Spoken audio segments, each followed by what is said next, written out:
walang lalisay. Mga pakalainay kag mga buyayaway, naga ilinaway duma pinatyanay, puro labugay nga mga baisay. Tagsatag sa may ara da mga padao pero di naya rason sang inyo nga pagkamog. Wala may nagapaumod permi lang bati ko sa adlaw nga topiko do wala gahipos. Kamo lang mismo gapabati-bati kalkalani mga baho duman yung manami. Imo nga kaingod subong imo na kontra kung pwede madala sa malinong lang nga suporta. Shadow kalala para kakuha simpatiya, nagadamo mga toxic sa social media. Kapanago sa itsura na hindi man ila para kahaboy sa malaing nga istorya. Shadow na kalala, shadow na kalala, shadow na kalala, shadow na kalala.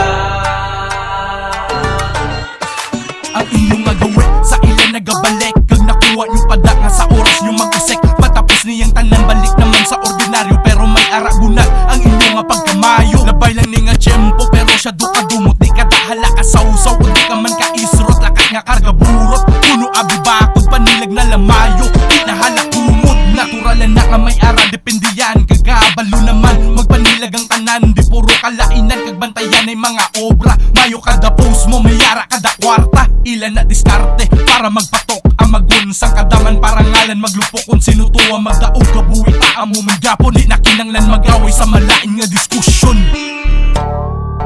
Shadow na kalala,